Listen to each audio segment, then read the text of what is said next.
Hey everybody, welcome back to another episode of God Built This Podcast. I'm your host Maxine, and we're on episode 120. Before we get into anything else,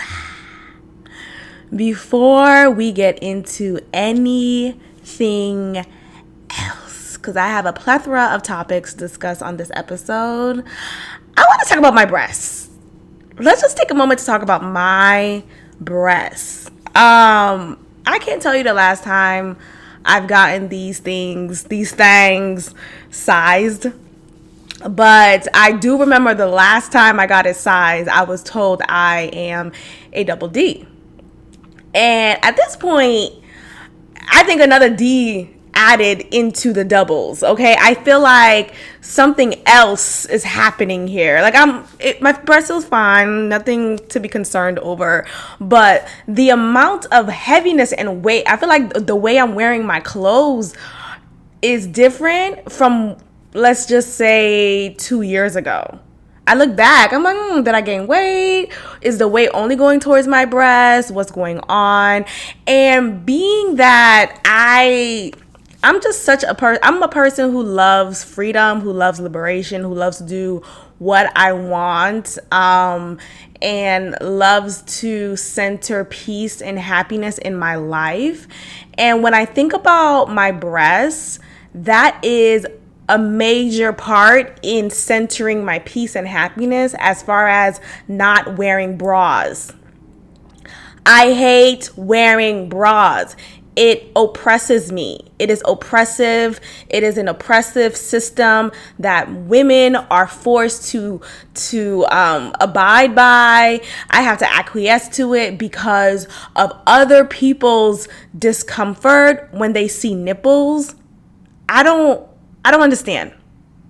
I purposely go out without bras on most times, even sometimes when I'm at work.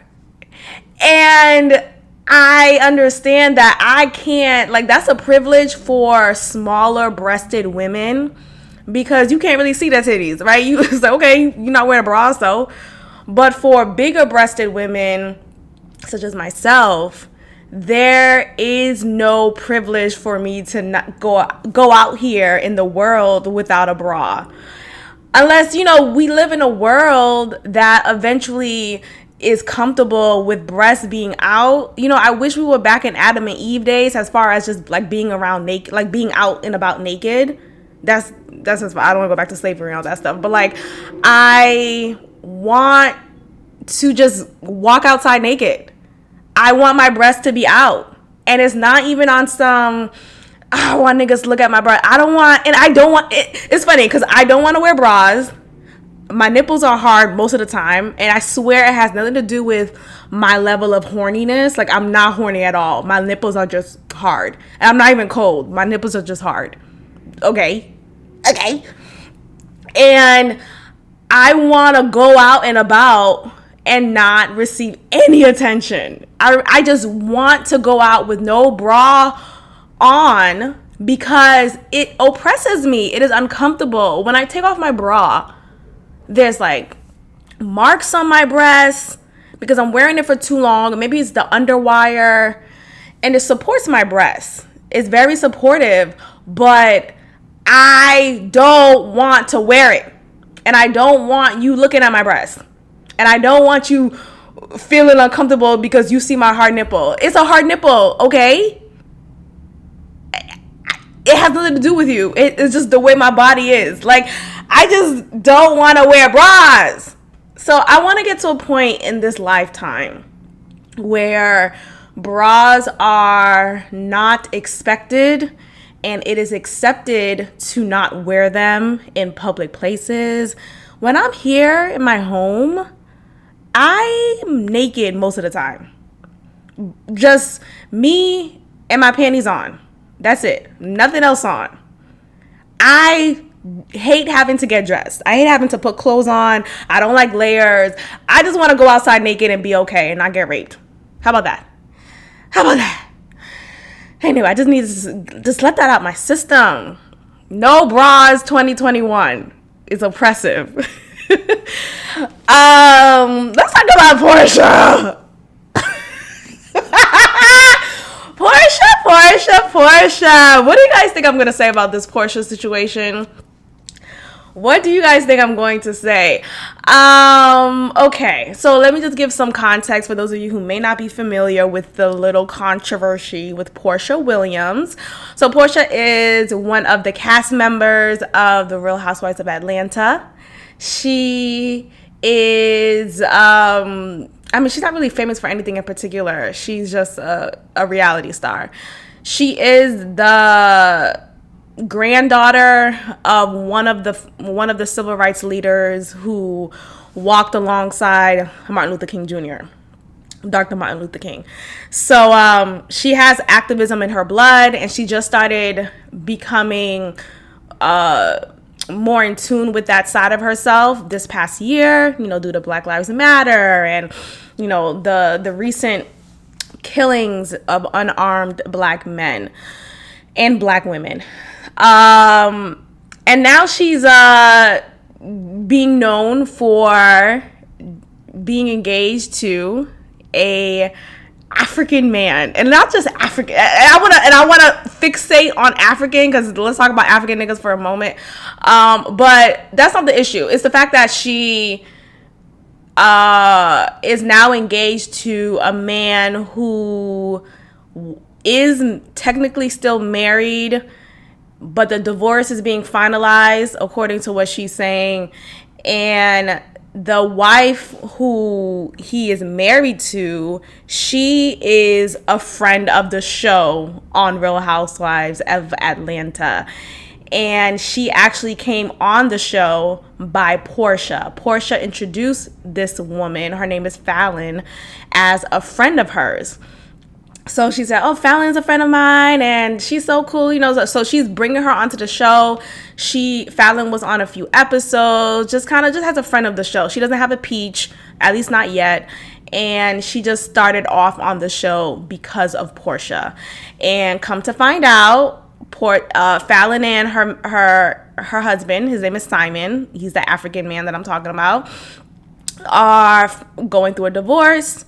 And shortly after, we find out, it's been revealed and confirmed that Porsha is actually dating this man and is now engaged to him. And she reveals in a Instagram post that she and him have been dating for a month now. So it's been a month, she says. And I just want to read a couple of words from her caption, because look, at the end of the day, no matter how it looks like, I understand the optics, right? It looks kind of like, ooh, okay, it's awkward. But I just want us to understand that love is fucking love. I support love. I support love, no matter how it's had. I feel like we live in this world that is so short. We have a life that's so short. And if your soulmate is someone else's husband, then so be it. So the fuck be it. I'm kidding, but I'm not. Okay, here's the caption. Our relationship began a month ago. Yes, we are crazy in love.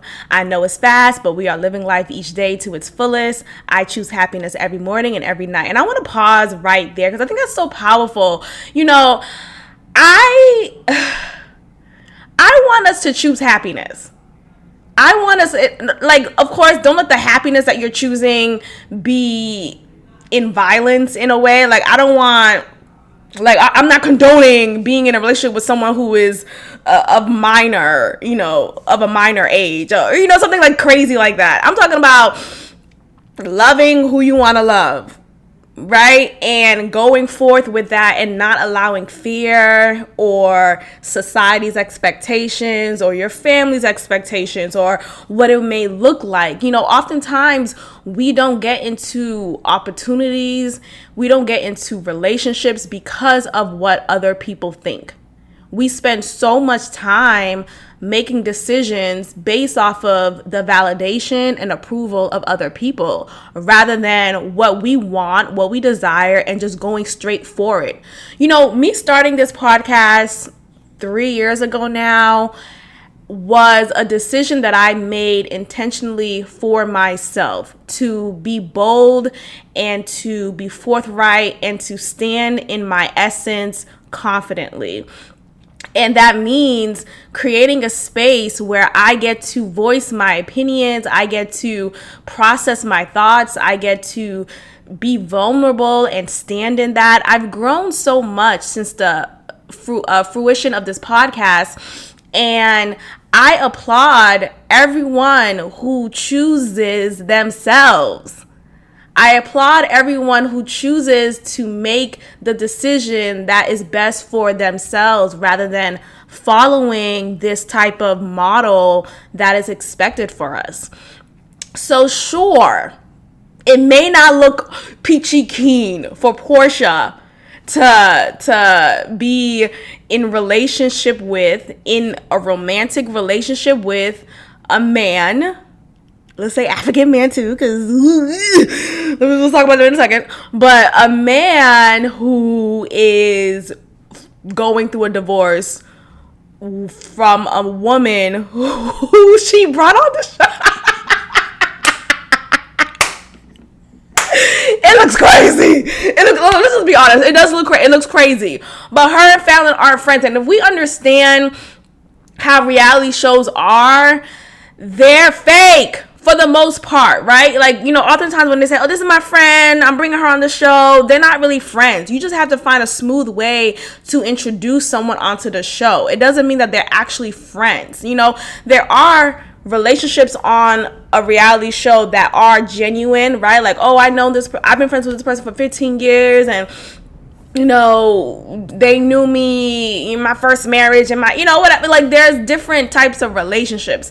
But for Porsha to receive so much backlash for her relationship with Simon because, oh, her and Fallon were friends, that's not true. Her and Fallon weren't friends. They weren't friends. So let's just talk like that. Let's talk like that. It'll be different if maybe they were friends and we're looking at her like, damn, that's fucked up. But that's not the case. It's not the case, so let's not add that into it. Let's just talk about... Look, someone has to talk about being the other woman, being the side chick, being whatever you want to call it. But let's just talk about that for a second, because I understand how it's so easy to just say, close your legs to married men. Close your legs to married men, right? Shout out to Nene Leakes. I understand that's just like the first thing to say, right? I don't want to hear it. You dating, he's married. Nope. Oh, he got a ring. Nope. Let's talk about marriage. Oh my gosh. Let's talk about marriage. What is marriage? Okay, marriage is preached to us as this sacred unity between two folks, and if you want to be very, traditional, between a man and a woman, right? And there is this expectation or this understanding, this immediate understanding that you are not to even look at, be attracted to, entertain a married person, whether that's a wife, whether that's a husband. But we have to understand that many folks who are married for wrong reasons. So let's talk about wrong reasons. What are wrong reasons, Maxine, to get married? A lot of people get married because they feel like it's the thing to do.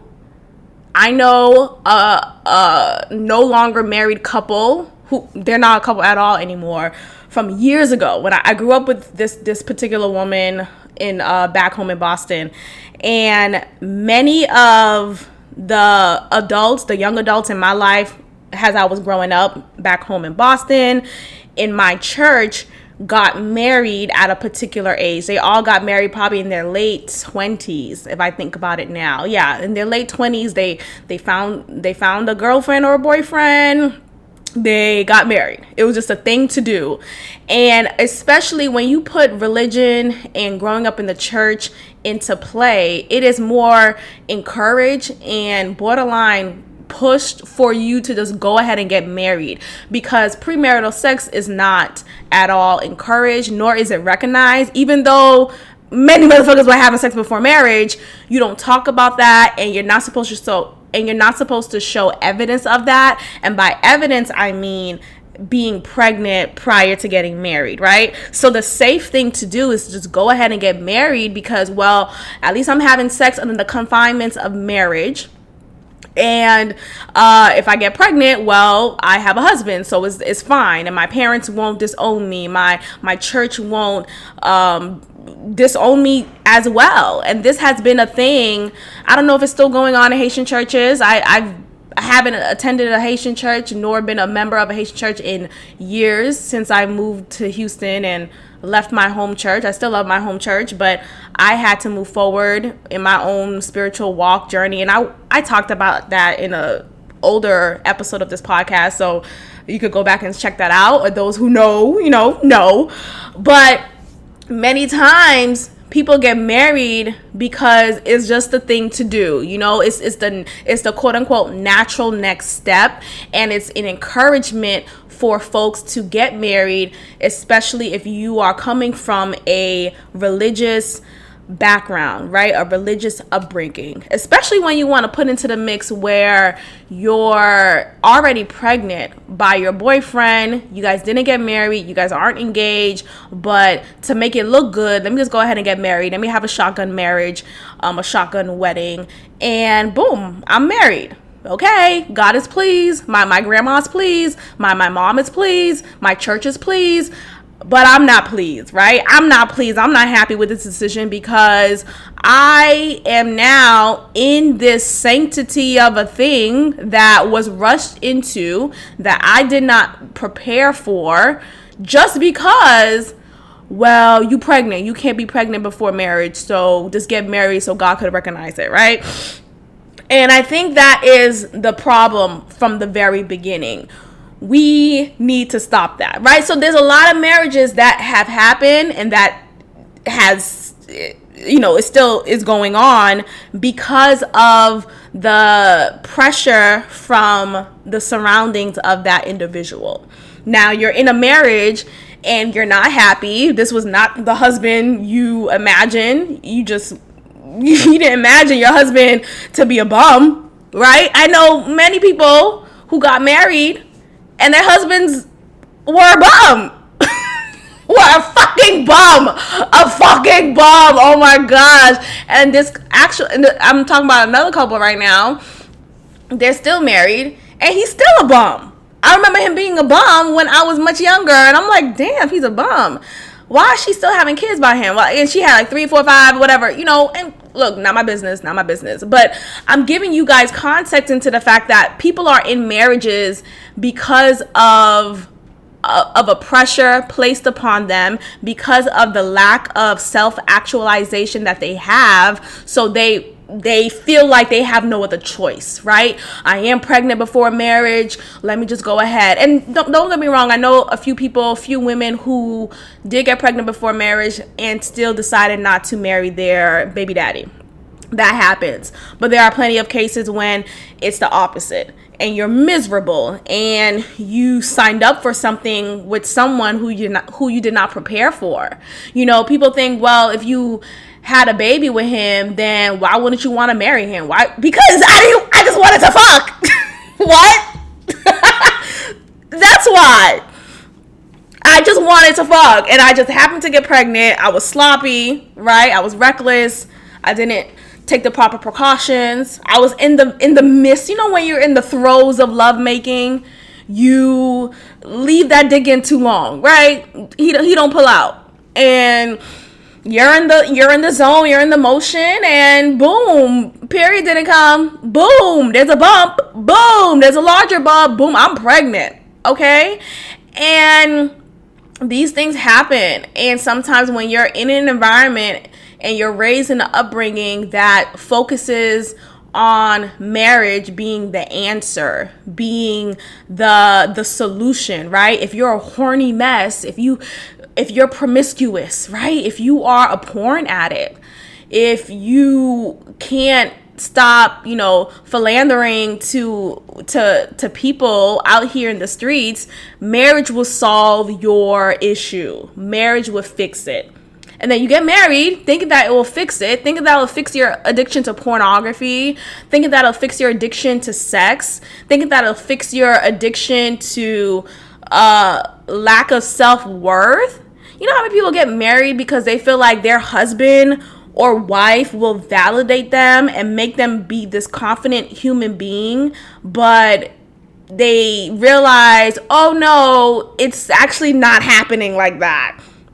I'm actually still not being recognized, or it's at the end of the day, someone else is not responsible for your own self-esteem, for your own confidence. That is some inner work stuff that you have to figure out on your own and go through that journey of. But there is this misconception that marriage is the solution. So let's talk about that, right? So we talked about that. We don't talk about that again. So that's one reason why people are in marriages and it was not really something that they planned for, right? So that's one reason. Another reason, let's say because we've been dating for a long time, right? We have history together. It's the natural progression, right? And there's no baby involved. There's nothing in between to force that, but it's the natural progression. And now you're in this marriage with someone and it's not really what you had thought it was, or you didn't really prepare for it. It wasn't something that you really... Look, people aren't happy. There's a lot of marriages where you did not... You went into it for the wrong reasons, okay? And what are the right reasons to go into marriage, right? I mean, I would think love would be a part of that, but sometimes people say, no, it has to be more than just love. I don't know, but I do think love, and I'm talking about romantic love, right? Not just friendship love. Of course, there should be a friendship had between you and your spouse, but as far as anything else, there should be an emphasis, there should be a focus on love. And people think love could just grow, love could just grow, romantic love could grow, and I'm not a believer of that. I think if I don't love you at first sight, I'm not gonna love you. That's really how I feel. If I don't love you at first sight, I'm not ever going to love you. Okay, so I remember in my previous relationship, I've talked about him before. His name on this podcast is Short Bay. Okay? Short Bay. Because he was probably 4'11". I'm not lying. Hello? Is the mic on? 4'11". It's like he's probably like 5'2". Still fucking 4'11". Like, what's the difference? So me and Short Bay, we dated for a year. We dated because I was thinking, or we lasted for that long because I felt like, okay, I could grow into love with this person. This person could be a perfect husband for me, a perfect spouse for me, a perfect boyfriend for me. I could grow into him. And I never did. Now imagine if we would have gotten married. Imagine if I would have just been like, well, it's the natural progression of things, or well, let's we have a baby, let's get married. I would have been miserable. Why, Maxine? Why couldn't you grow into love with Short Bay? Because he was short. What? Did you hear me? 4'11"? Okay, that wasn't the only reason, but there's a plethora of reasons why I couldn't grow into love with him. One, I wasn't attracted to him physically, sexually, all of that was out of the window. There was nothing there for me, but I thought eventually I'll grow into it. Because there's plenty of marriages that start based off of arrangements by, parents and stuff. So, and those marriages last for X amount of years. And then we think that, if you've been, this person's been married, my grandparents, my aunt and uncle, they've been married for, and I'm definitely just throwing out names because I don't have grandparents anymore. They have since passed away. They have long passed away. And I can't think of any aunts and uncles that are still married in my life. I only have one aunt who's still married in my life, and she seems happy. But shout out to my uncle too. That's my aunt and uncle there from my mom's side. Yeah, they're the only one who I can think of right now who are still married. But as far as anybody else, there's a lot of arrangements made to get married based off of, this is the natural thing to do. And I think about Short Bay, I'm I wasn't attracted to him. I wasn't pleased by him, but I stayed in that relationship because he looked good on paper. Okay? He had his shit together, seemingly so. Right? He had a house. He had tenants. Okay. Ooh, homeowner. And back then, I really revered that. That was a thing to be impressed by. And not even just back then. It's impressive now, but back then I was really more impressed by that. Now it's okay, nigga, you should own a home. What the fuck? Has a man. Anyway, but he had tenants, but there was just a lot of things missing in between us that were the reasons why I just was not connecting with him. Okay? And I think about what if I would have just stayed longer? What if we went back at it again and had tried it the next time? I would have been very displeased by it, just to say the least. And I think that's just what we need to talk about some more. How does a marriage turn things off? We think about marriage being the solution, but it's not. You're the solution. You are. You have the answer to the questions that you have. You have the approval that you need, that you've been seeking from other people. You are the way. And not even to sound cocky, but we place a lot of emphasis on other people to do something for us, to establish or confirm something in us, but we're living life wrong in that way. Okay? Anyway, getting back to Porsha. Can we get back to Porsha for a second? The question that I have here, when's the right time to date a married man? Everything's a fucking joke. Everything's a joke. I'm gonna laugh every second of this episode because everything's a joke. When's the right time to date? What kind of question is that?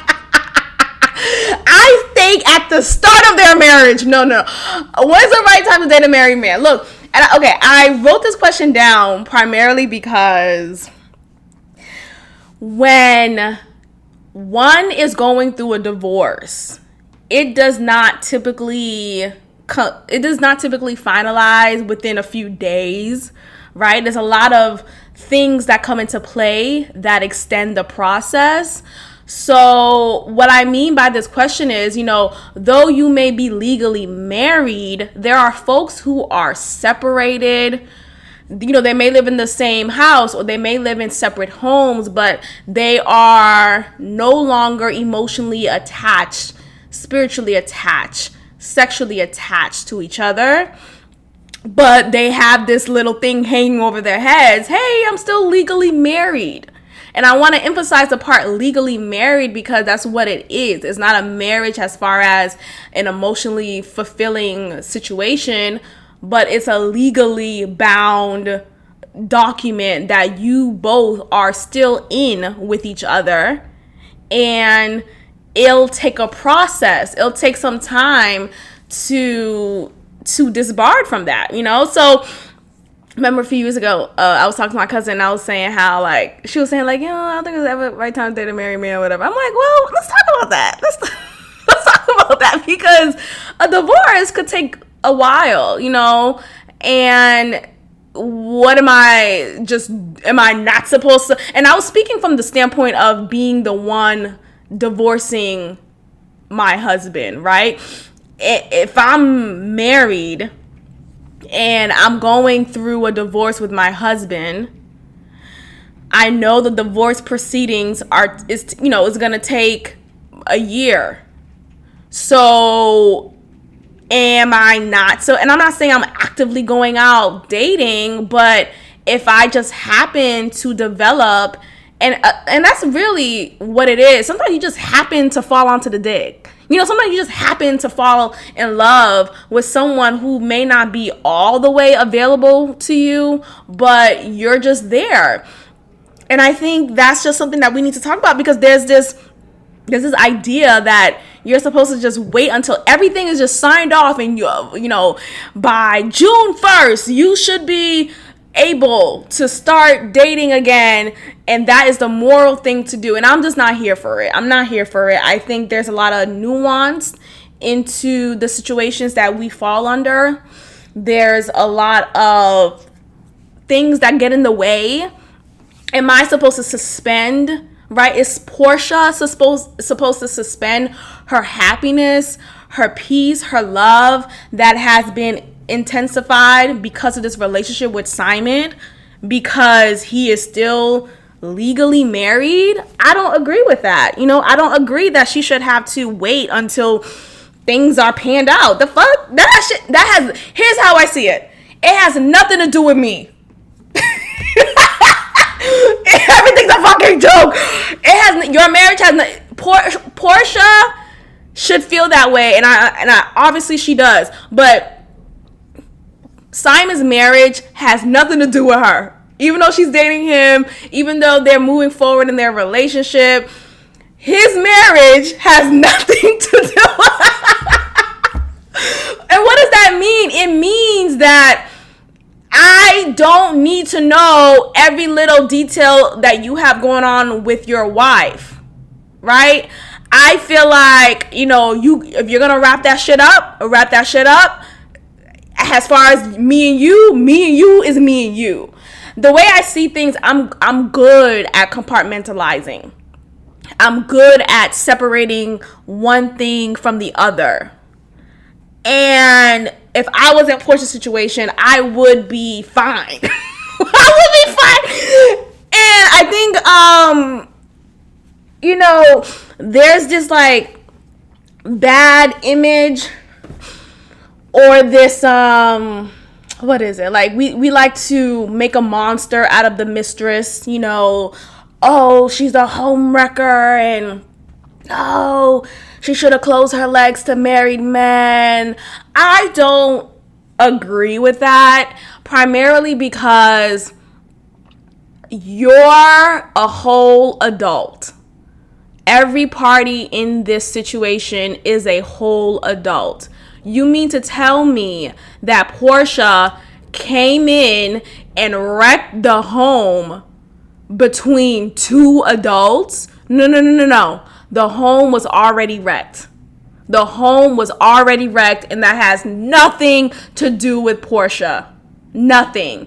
And I often think, if someone is stepping out of their marriage, their relationship, their engagement, the blame is typically placed on the mistress, right? The other man, the other woman. Is not typically the other man, but like it's placed on that person who has nothing to do with the relationship. Let's focus on Simon. Let's focus on Fallon. Let's talk about that they were already probably going through a hard time, hence why he decided to step out. And I just, people like to say, don't victim blame. There's no victims, right? No one got, killed or anything. But there's this idea that the spouse has nothing to do with the other spouse stepping out. Ooh, you're not supposed to say that, Maxine. There's this idea that you cheating has nothing to do with the person who you've cheated on, right? Like, there's a lack somewhere. There's something that's lacking. There's a lack of emotional fulfillment. There's a lack of sexual fulfillment. If your man's not getting his dick sucked by you, right? If that's not your thing, and your man has vocalized that this is his thing. He likes to get his dick sucked.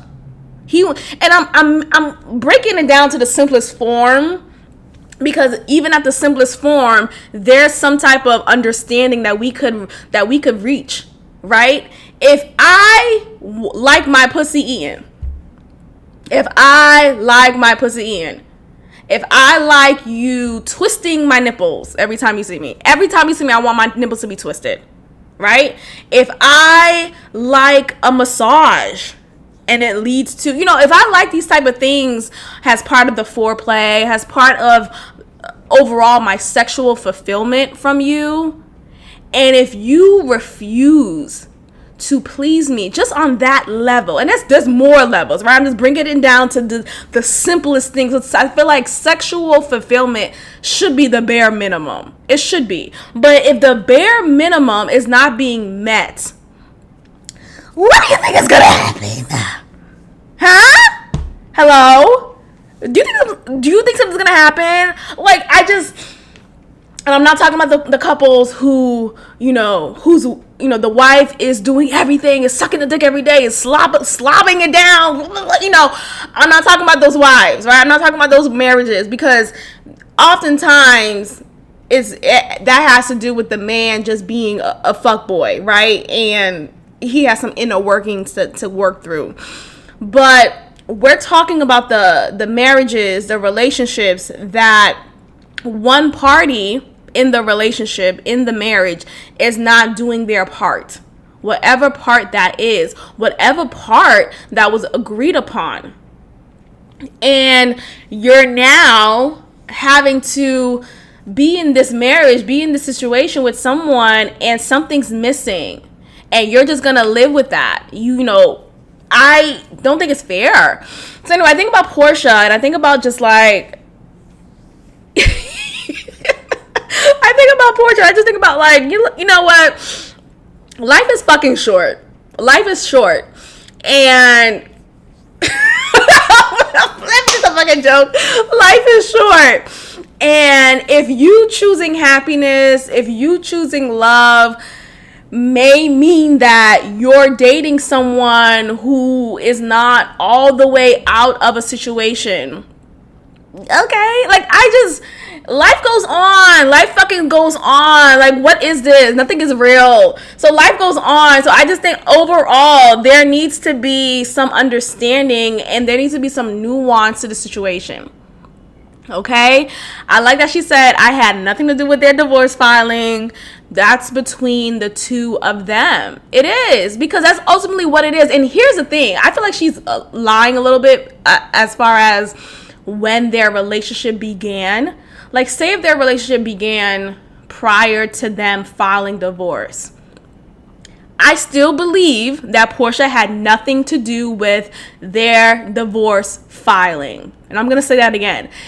If Porsha and Simon began their romantic relationship prior to Simon filing for divorce against his wife, I still believe that Porsha had nothing to do with their divorce filing. Huh? How does that make sense, Maxine? It makes sense because, like I said earlier, the home was already wrecked. I don't believe in home wrecking. The home was already wrecked. So the filing was going to happen one way or another, right? I believe that with all of my might.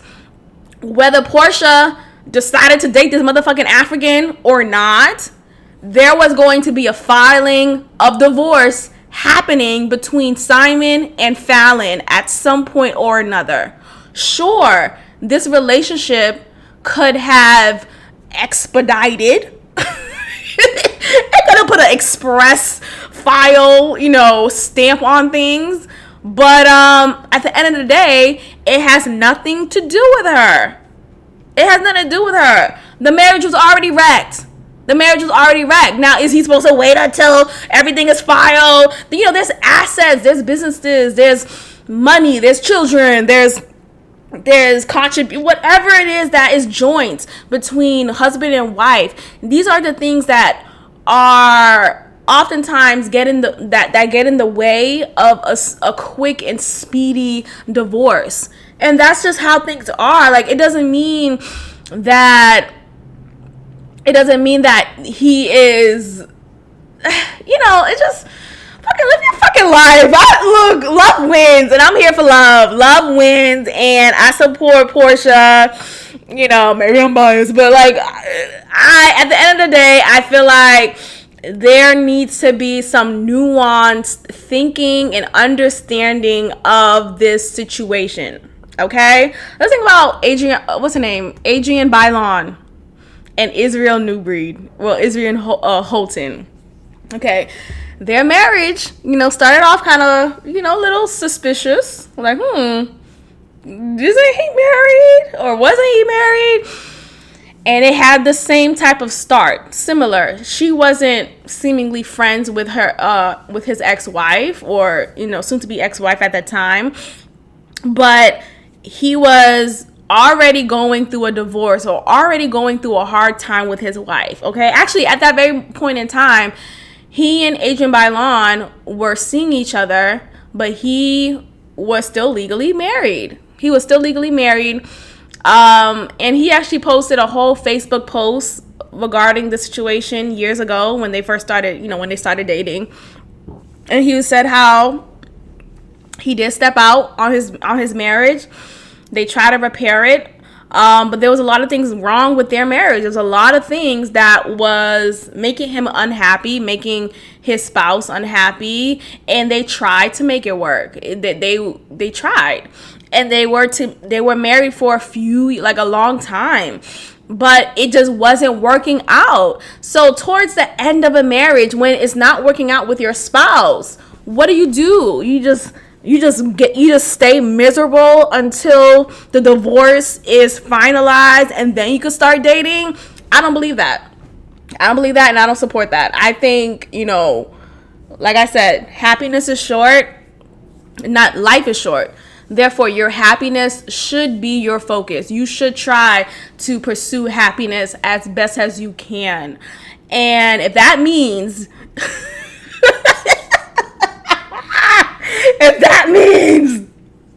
doing what Porsha did, I'm here for it. And I feel like at the end of the day, you know, live in the present time, live in the moment, and hopefully that moment lasts. But moments usually, you know, it's a moment. But it's fine. Live your fucking life. But let's talk about dating an African. Let's talk about dating an African man. You know, already is a red flag. For me, you know, I don't know if I voiced my qualms with African men. Have I voiced it? Because I used to talk to an African guy a little while ago. But not like that. He was just like a little situation that I had back home. And, but he was super, like, he's cool. But he was super just kind of dumb, just kind of dense, like just super shit, like nothing going on in his head. Okay, I'm not talking about that type of African. I'm talking about the African men who are so assimilated into American culture that they like I can't tell them apart. Even though I could tell them apart physically from a Black American to like an African American from an African, but I want to talk about that because there's these African men that I've been coming across here in Houston, and I'm just trying to figure out who the fuck do they think they are? Who, like, they've assimilated so much into the American culture that is actually laughable, that I feel like they're trying their hardest to be these Black Americans, okay? Let's talk about this one African guy who I know because he's a barber and he's at the shop that I usually go to when I get my hair braided. And he's like Gucci down, Louis Vuitton down, what else? Every brand, every name brand, he's wearing it. Just super extra. Just super extra. Just extra. Just trying to look this part. And he uses vernacular that is very common to Black Americans, Black men here in America. And I look at him, I'm just like, who are you? Like, what's the real you? Like, what is going on? You know, who are you? You know, you're putting on this facade, you're wearing these name brands, you're talking in this different dialect. Nigga, you were not raised like this. And I understand we evolve, right? We become more of this identity, whoever we want to be, but it's just such an obvious display of fitting into this American culture. And I hate that. And I'm noticing that to be a trend from a lot of these African men that I've been seeing here in Houston. I have an African male neighbor. Every time I see this nigga, I'm not saying you can't wear name brands. I'm not saying that. But there's a way to wear name brands without wearing name brands. I'm not that type of girl. Like, I don't never cared for it, you know. But I think when you only, like, you don't know how to dress down, you going to the gym with a Louis Vuitton belt, what are we doing? Like, where are you working out, or are you just standing there posing for niggas? You know, like, who are you trying to impress? This African male neighbor of mine, every time I see him, and I swear, maybe I'm out here going back to my breasts. I'm out here with no bra on. And he's seeing that first. But I don't think so. I mean, I cover it to the point where, like, I'll wear a little jacket so you won't see my nipples. But every time I see him, he undresses me, basically. Like, he just violated me, okay? And I'm faced with this African man in front of me, looking me up and down, licking his lips. What else?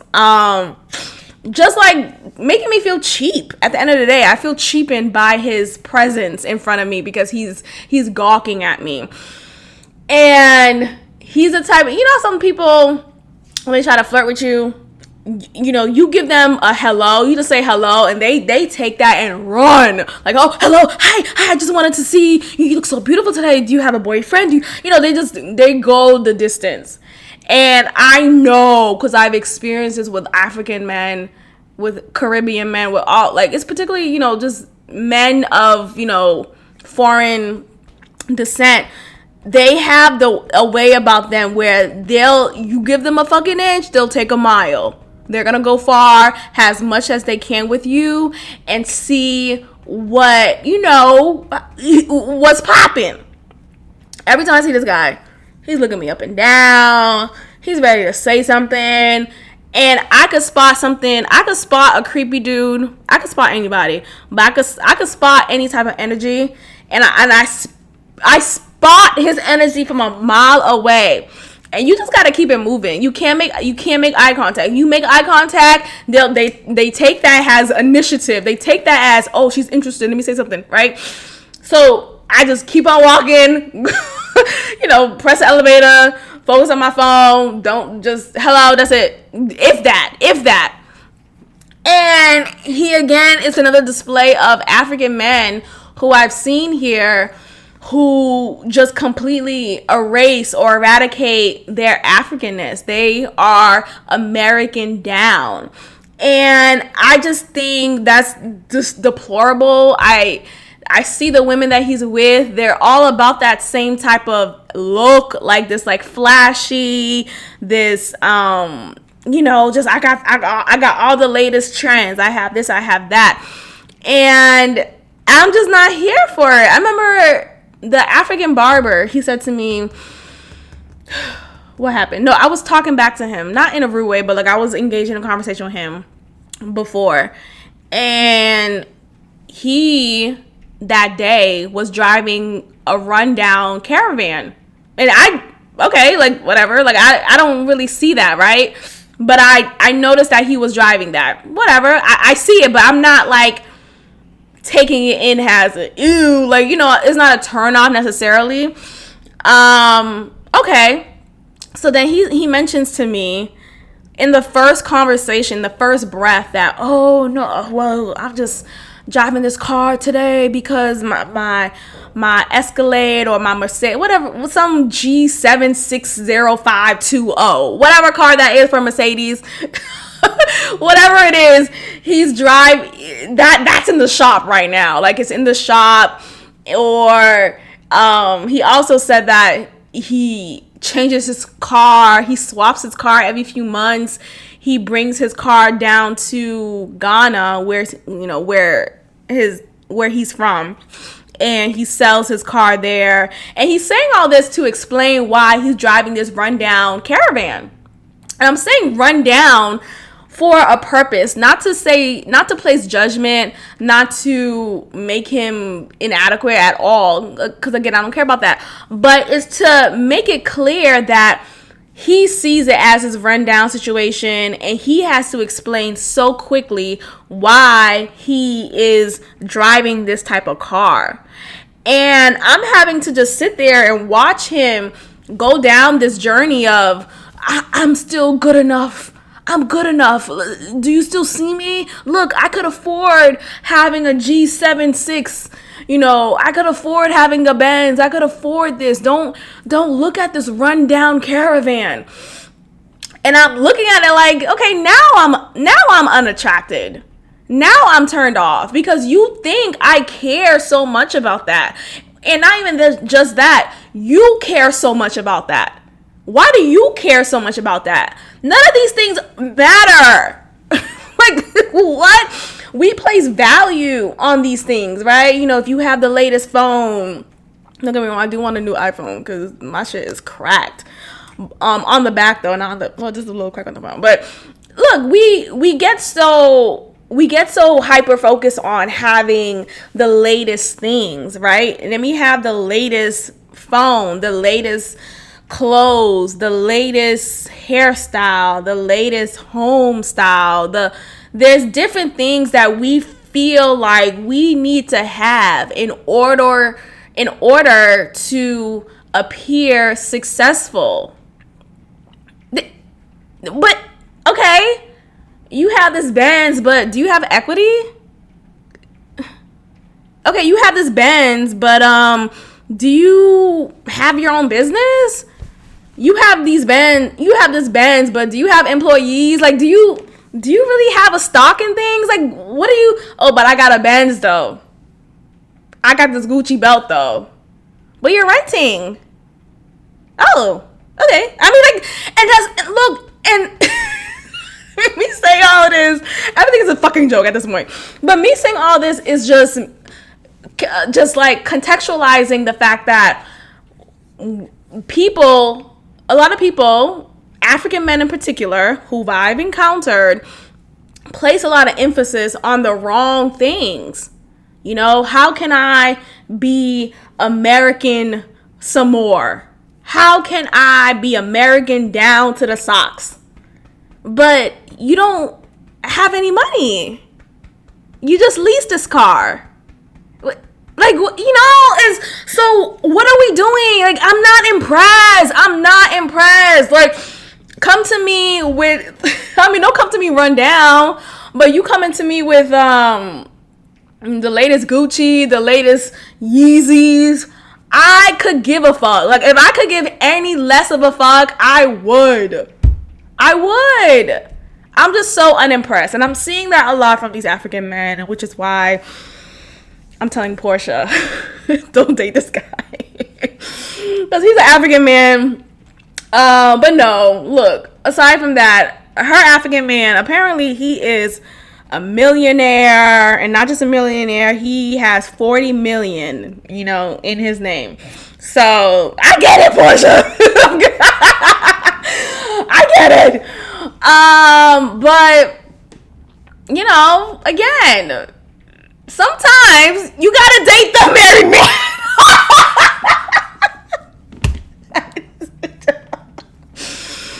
Look, I support Porsha. Love wins. I know that's a saying that's usually said for LGBTQIA folks, but I'm saying that for the situation because we have a situation, we have a relationship that may not be good looking for the optics, but if we look at it as a nuanced situation, it's love.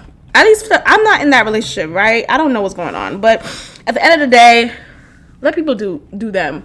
And I also like there's this other reality show that I've watched, Real Housewives of what is it called? Damn, it's the latest one. Real Housewives of, oh my gosh, I'll tell you guys right now. Hold on.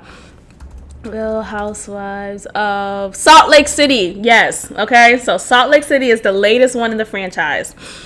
And there's a housewife on the show who's a cast member. And she said how her now husband is someone who she had an affair with when she was married to her first husband. And he was actually married to his first wife at the time of this affair. Like, okay, those things, like, damn, that's kind of, shit happens. But shit happens. That's really what it is. Shit happens. And then they ended their marriages to marry each other, to be with each other. And they've been married for years now. But what happened as a result of that, people weren't pleased, and they also came from a Mormon background. Salt Lake City is big on Mormons, or Mormons is big in Salt Lake City. So when this came into the limelight, she was ridiculed. She and he were ridiculed. They were disowned. They were disbarred. But people did not approve. And you have to look at it like this. Like, again, we live in this world for such a short amount of time, at least in the flesh that we're in, right? At least in this present time. You may be reincarnated again and, be in someone else's body or whatever. But we live in this world in this present time only once. And you mean to tell me you're not going to go forward with your happiness, with your peace, with your shot at love, because it doesn't look good, because your parents wouldn't approve? Like, when you really sit down, like, think about that. I don't think that's okay. I don't think that's fair. Sure, you hurt people who they thought was going to fall under this expectation of this life order for you. But obviously, she was not happy in her marriage. Obviously, it wasn't working out. And obviously, he was not happy in his marriage. Obviously, it wasn't working out. And they found each other. And maybe they found each other at an uncomfortable point in their lives, but they still pursued each other, and they still committed to that pursuit. And they still went, like, at the end of the day, go forth. Go forth with your happiness. Go forth with it. All right, let's discuss this Joe Budden podcast situation. Let's just switch gears and talk about this Joe Budden controversy. Look, you guys know I am a Joe Venger, okay, which is a term that I've learned the past few days now. And it's basically I'm on his defense team. I'm a rider for Joe Budden. I don't know I do know why, but like it's not necessarily like, oh, I'm a diehard fan of him, musically. No, I'm not saying he's a bad rapper. He's a great rapper. But as far as him and his essence, I see him. I know it's like, oh, women shouldn't support him if you care about, shut up. I see him, and I see me in him. Like, I see similarities in our personality. I see similarities in how we deliver, in how we communicate, in how we love, in how we hurt, in how we receive. I see myself in him. I see a reflection of me in so many ways in him. And what I admire about him is his vulnerability, is his courage to be vulnerable. You know, to be a black man in America, it's not easy to be vulnerable. It is actually discouraged to be vulnerable. So to see someone who continues to put forth his feelings, no matter how raw they are, no matter how maybe inappropriate, quote unquote, but who the fuck are we to say what's inappropriate or not? I think we also just need to recognize that we like to pacify each other and put each other in a box. And what I appreciate about Joe Budden is that he does not put himself in a box. He will break out of that box. He will talk shit about whoever tries to put him in a box. He will continue to talk out loud against the box. Like, he's a box cutter type of dude. And I fucks with people like that. Men, women, I love people like that who stand in their essence, just stand in who they are unapologetically, and even apologetically at times, because what I've realized about him is that he will come forth and say, you know what, I fucked up. I didn't make the right choice there. I was on, bad terms with this person, so I was operating from a space of hurt and a place of pain. And he can be apologetic, and he can just show up as his true. So I love people like that. I really do. So I stand for him. I stand with him in regards of everything. And it's not to be biased. It's just to people like him and people like me, because I see so much of myself in him, is we're often misunderstood. We're often not heard and not really listened to. Growing up, I experienced the same type of things that he's experienced, as far as just like people not understanding him or expecting him to follow along a particular pathway. And it's so admirable to be someone who does whatever the fuck they want to do. Like, I just admire that. No matter what you do, right? No matter what life path you decide to take, you decided to take it.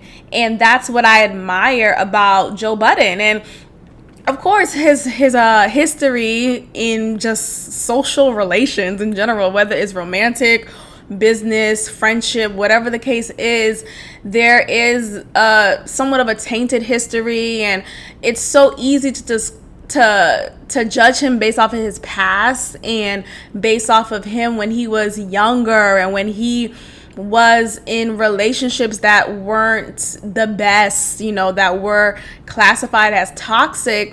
I feel like with Joe Budden, we don't like to recognize that, he could have been and he was a victim of his circumstance, or he was a victim of his own thoughts that may have been problematic. And we don't understand that, he has a story too. And what I often see about him, about the ridicule that people have against him, is that he's an abuser and he hates black women and he's this, is that, he's irrational. And it's like, but are you listening to him though? Like, are you even, like, you come into a story with these preconceived notions, and we don't realize that we're just judging people off of what other people are saying rather than really understanding who that person is.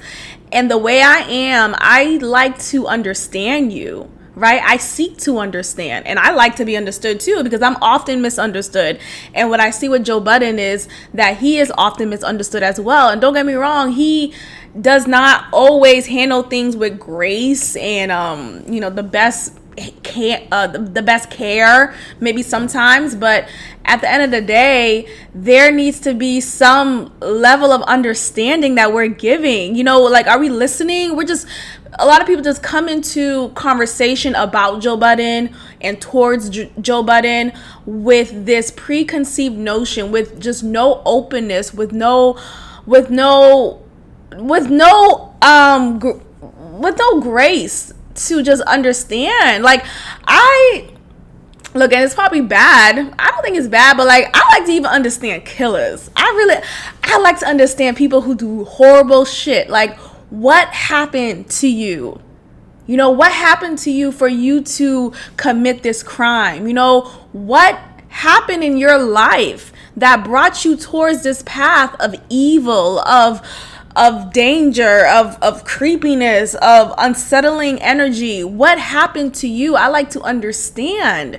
So when it comes to Joe Budden, I always seek to understand. When it comes to people, I always seek to understand, and I try to place my judgment towards the left, because at the end of the day, what are we doing? What are we doing? Like, we know we're living in this world, and we're trying to, we put people in this box, like, oh, if you're a Republican, that means you're a racist. If you're a Democrat, that means you care about all people. If you're black, then, you know, all these things, and there's all these expectations that we put upon people, when it's like, just let people fucking live.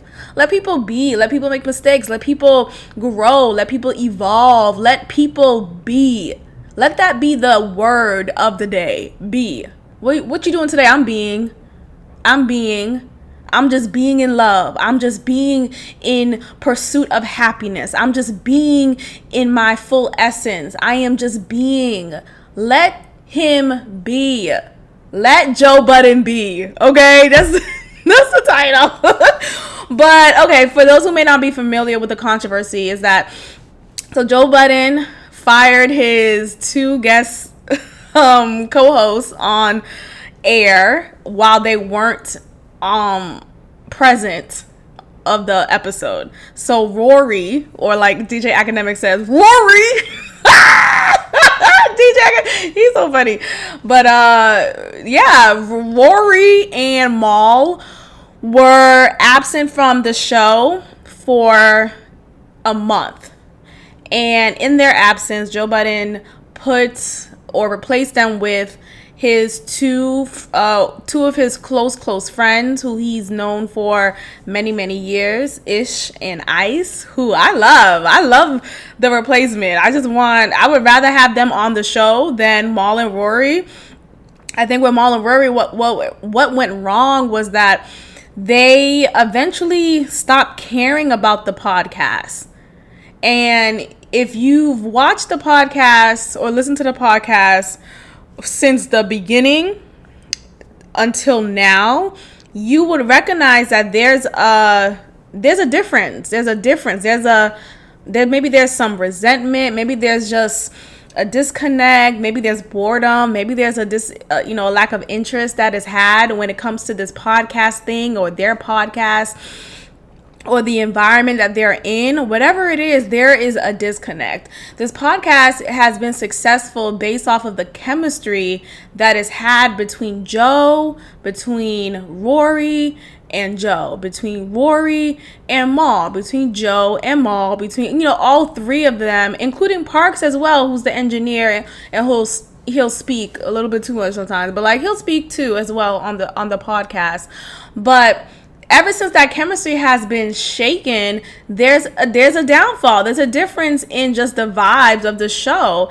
And Joe decided to tell Rory to, take a little break from the podcast. He texted him that, and ever since that text happened, there's been chaos that's been present publicly to us regarding their placement on the show.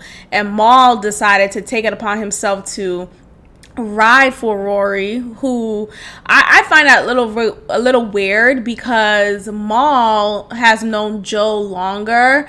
And look, I'm big on loyalty, and when it comes to like, damn bitch, I knew you 15 plus years, and I just met this nigga Rory for 7 years, and you siding with this nigga? Like, what? Like, we've had a relationship much longer, and you're quick to just run off with this new nigga? I'm hurt too. And see, so I see it that way, the way that Joe Budden saw it. And I know he likes to say, well, I didn't, my feelings don't matter, and I don't feel, but like, he made several points throughout these previous episodes of him recognizing that why did Maul side with this guy who he's known much shorter than he's known me, than he's had a friendship with me? And that is my issue too. Like, what the fuck is our friendship then? So it really hurts when people are like that, so I get Joe, I get him.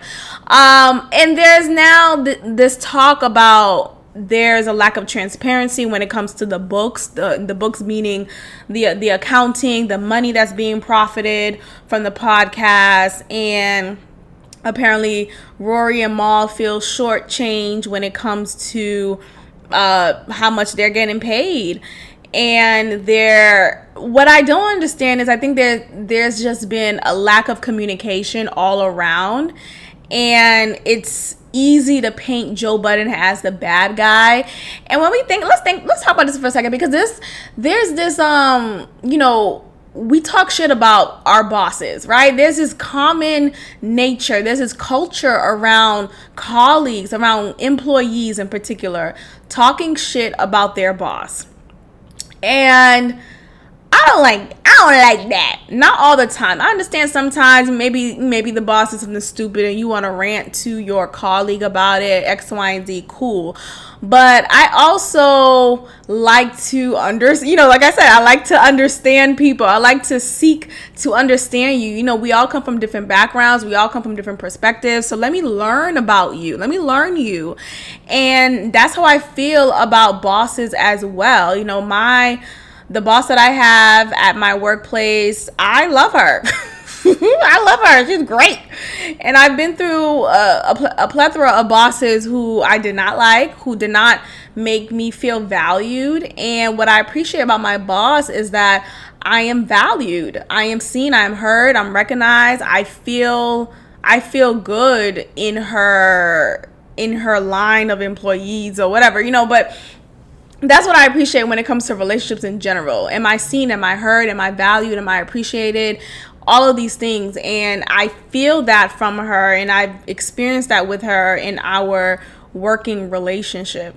So when I would have colleagues come to me and just always talk shit, like she could never do anything right in their eyes, it's like, but what are you doing wrong? Like, people are so quick to talk shit about their bosses, and I just wonder, what could you have done differently? What is it about you that you always seem to come out of this conversation with our boss, and you always mad because you're ridiculed over this, or you're quote unquote reprimanded over this? Like, are you on top of your stuff? Are you doing your part? Like, let's dial back. Let's just dial back and have a moment of self-reflection, okay? Because as you guys know, I'm very I'm very reflective. So I'm quick to always check in with myself before I think about how mad I am or upset I am about the other person or about the situation. I think about,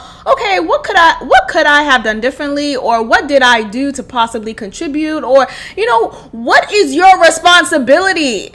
And that's what I'm so like, when I'm a boss in a way, like of myself, of my own self, like, in a way, but like as far as like running a business of and having employees, right, having quote unquote subordinates, inferiors, essentially. I don't like saying that word, but you know what I mean.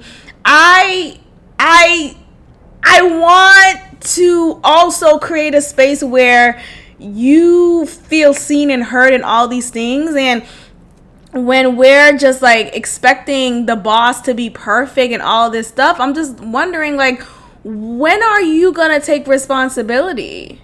So I think about Maul and Rory, and I'm just like, what are they taking any responsibilities as employees?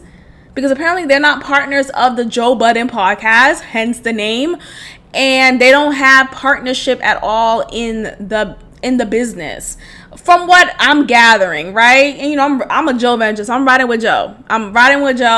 And I just ultimately think how Maul and Rory went about things was not okay. I feel like directly they should have had a conversation with Joe, but because of their personal issues that seem to be the case, that got in the way of handling things properly. Instead, I'm gonna be sneaky and have my lawyer call you, when it's like, wait, we also have a friendship too. So as friends and as employee and boss relationship, there should be a level of understanding and boundaries should be set. So it's unfortunate that the podcast has turned into this, little drama, but I understand that things do progress, things do evolve, and what you thought is no longer, and that's okay. And I really love Ish and Ice. So it still works out. I'm still pleased. And what I love about Ish and Ice is that they are no hold bars. They speak from the heart. They're authentic with it. They do not try to appease to a certain group of people. They're not affiliated necessarily with industry folks. So they really speak from an authentic place. And with Mal and Rory, because of they're so connected to the industry and they have these ties with Jay-Z, with Rockefeller, with certain people in the industry, they're not as open and transparent on the podcast as they could be and as they once were.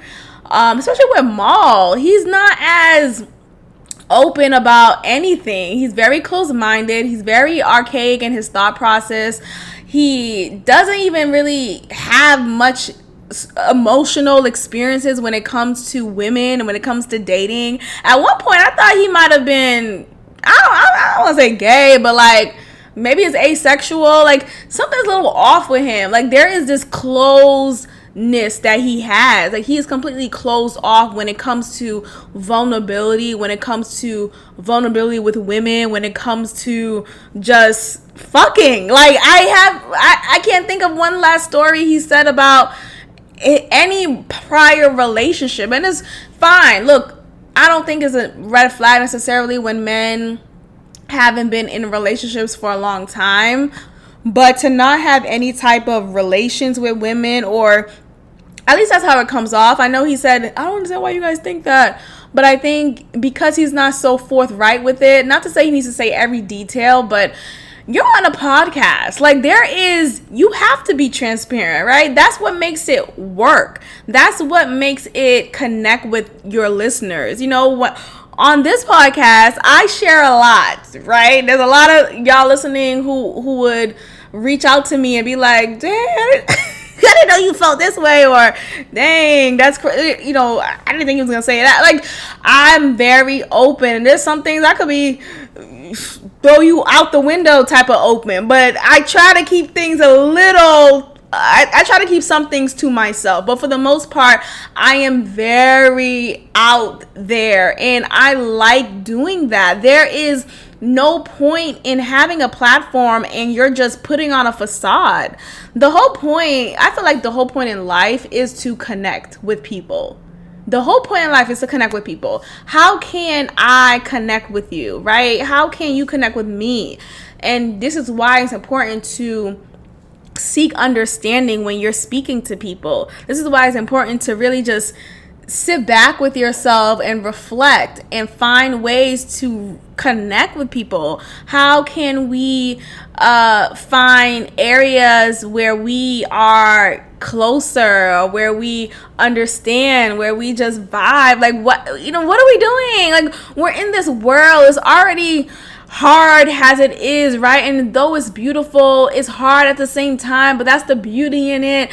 Why can't we talk about that? Why can't we piece our stories and our experiences together and find moments of just connection is amazing. So look, Mal and Rory could go, and though it's unfortunate how it all played out, I stand with Joe Budden. I think being a boss is not easy, and we don't give him the grace, unfortunately, because of this tainted history that he's had in his relationships prior. And because of this, people are just so quick to put him as this bad guy, and I just hate that. Like, I wish we would just listen and seek to understand. There's this movement of black women who, not every black woman, but I've seen this movement of many black female influencers online, on YouTube in particular, who's just going about their platform screaming how black men are terrorists. Black men must die. Black men are horrible, horrible creatures. We don't need black men. And I'm just trying to understand, where the fuck, how did we get here? How did we get to such a breakdown in our relationships with each other that we are screaming this out loud?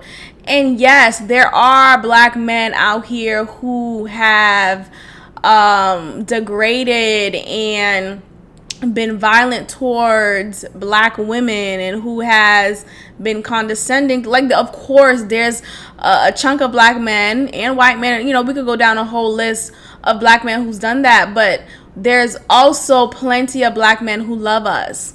Like, and let's just, like, we're so quick to look at the negative and not uplift the black men who do see black women, who do value black women. And look, as much as I talk shit about y'all niggas, I do it with love. It's funny.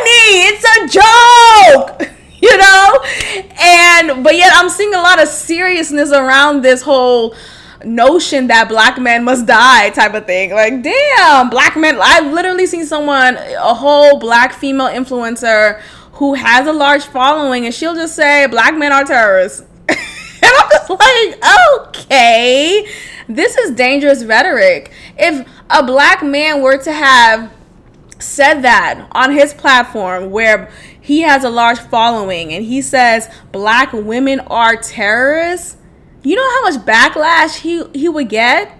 But because black women feel like they could just speak about black men in such a way it's just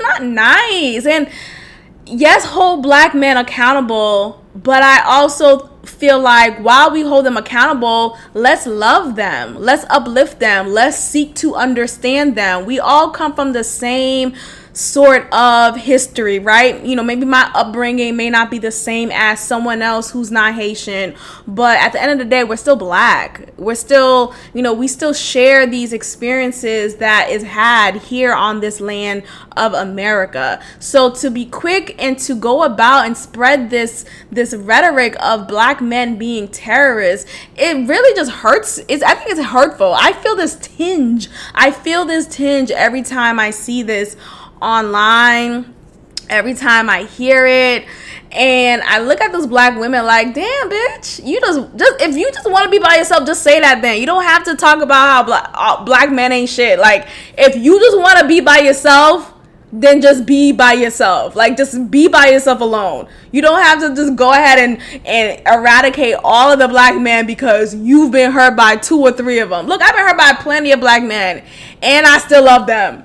And I still want to be married to one, right? And I still want to build a legacy with a black man. That does not stop. Like, the picture is too big for me to let it be tainted based off of these minute experiences that I've had with black fuckboys from the past. Like, ain't nobody got time for that. Like, I still love, value, want, desire, need, want to fuck, like, black men. A black man. Let's keep that specific, because there's only one right now, and I'm so grateful. But there's this idea of just like, well, just they ain't shit, and I'm just not here for it. I have plenty of black women around me who are buying homes, who are just doing it for themselves, and though I commend that, don't get me wrong, let me just make this very clear, because I do not want to be categorized as a pick me. Okay, I'm so sick of that language. Me even saying that I support Joe Budden, it makes me a pygmy to some women, because it's like, how could you support? Because I don't look at things in this diluted version, right? I look at you as this complex human being, as I am. I want the same grace to be given to me when I fall short, right? When I fall short again, because I'm not perfect. or there needs to be grace given. Anyway, what was I saying? Black men, I forgot. But like there's just like in general, black men need to be just we just need to do better with each other. We just need to do better. I forgot what I was gonna say. Maybe it'll come back to me. But I'm a Joe Venger, and it is what it is. That's what I was gonna say. Okay, so yeah, I'm seeing a lot of black women, single black women buying homes, and though I salute it, and look, I was gonna be that that woman not too long ago. I wanted to buy my own home, and I was single at the time, and I mean, as far as like I was unmarried. I'm unmarried, so yeah. But though I still want my first house, I still want to get it, no matter what context. But I want a man, like I want a husband. I want the union of us doing it together and having this experience. And it's not to say I'm waiting for that necessarily, for that to happen before I get my house. I'm just saying, ideally, I would like a house, and I would like for that house to be shared with me and my husband, and me and my man, whatever that looks like. So I say that to say, like, I've seen a lot of black women in these like big homes, and they're by themselves, like they're single in this big ass house. I don't want to be in a big ass house by myself. Sorry, I don't, and that doesn't make me less independent or less of a woman, less of a strong black woman. I don't want to be in a big house by myself. I don't want to take care of the gutters. I don't want to take care of the roofing. I don't want to take care of the plumbing by myself. And sure, I'm not doing the work like physically, right? I'm not doing that work. You'll hire somebody. I don't want to do that. I want my husband to take care of that. I want to do that. I just want to cook. I just want to be pregnant. Let me stop. But dead ass, like, I don't want to deal with that stuff. I don't. That's not favorable to me. That doesn't entice me. And then, you're bringing women back 100 years. You're making women, look like these, weaklings who need assistance. I just don't want to do it. I don't want to take out the trash. Okay? I don't want to check the oil in my car.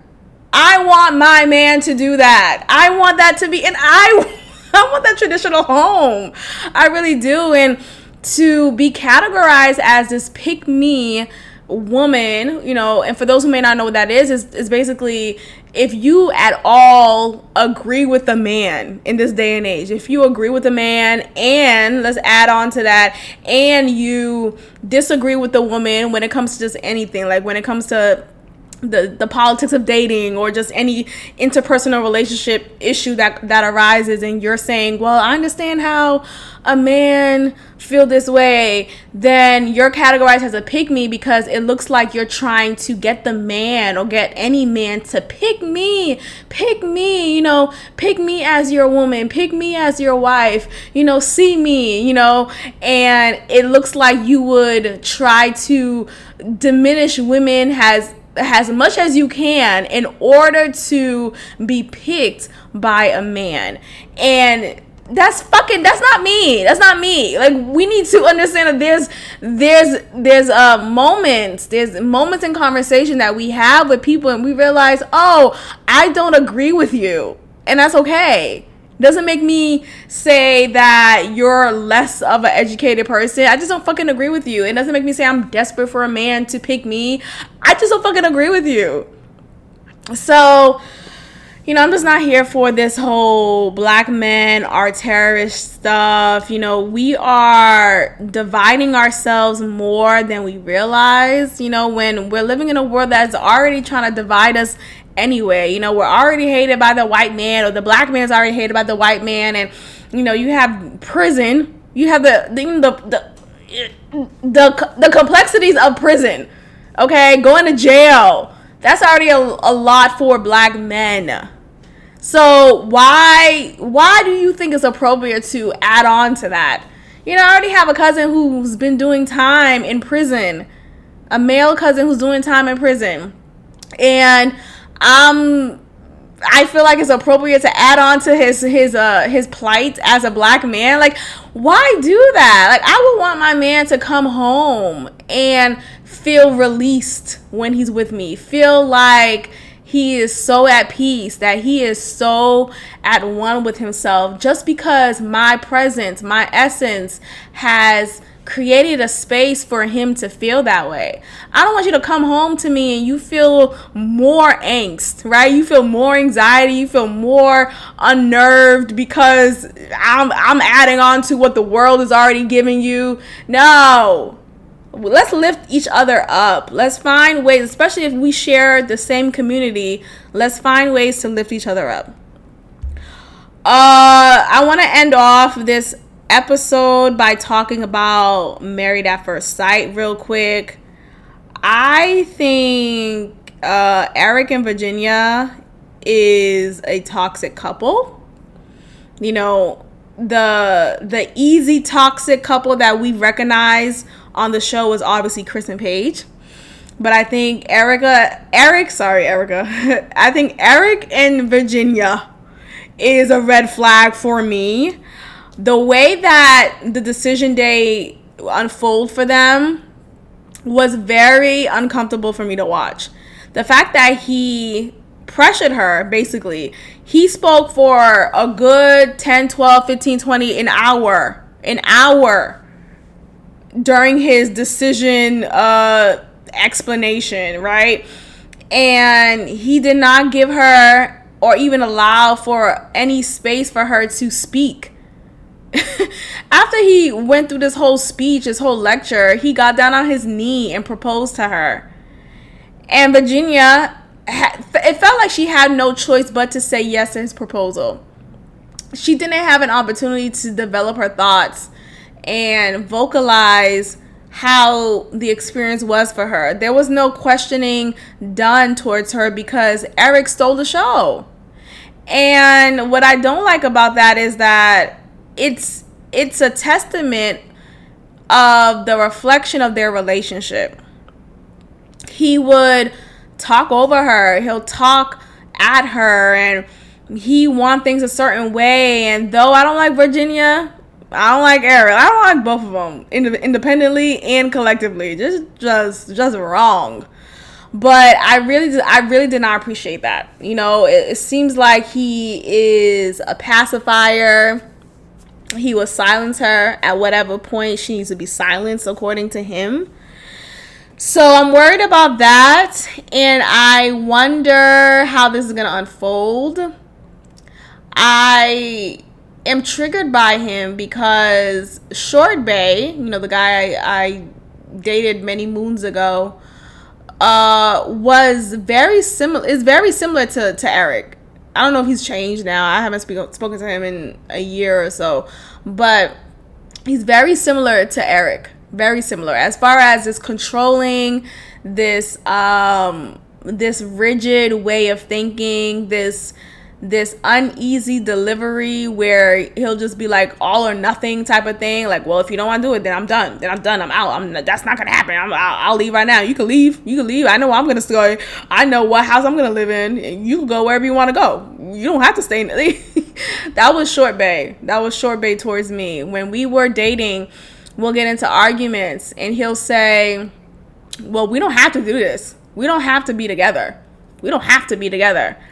And he'll say it so often that I would get so angry. Like, Nick, what the fuck? Why would you say that to somebody? We don't have to. Obviously, we're not chained together. There's no gun to my head having to be with you. You're stating the obvious, but the way that it's said, it demonstrates this dismissiveness that he would display to me time and time again. Every time we'll get into this, in a disagreement, he'll always say that. And it was like he'll dangle it in my face, like a little carrot. You know, we don't have to be together. And at that point, I wasn't who I am now. No shade to me, but I wasn't as evolved in myself as I am now. So I felt like I needed to hold on to him to feel this validation. Child, I wish I could go back sometime and just be like, girl, what the fuck are you doing? But you grow, you learn, and of course I have these stories that I share to connect with people so we could seek to understand each other. See how it all comes together? It all comes together. But yeah, Virginia, you in danger, girl. You in danger. I'm gonna go ahead and end the podcast here, y'all. Thank you for listening. And I would check in with you guys next time. Bye. Thank you for tuning in to another episode of God Built This Podcast with your host, Maxine.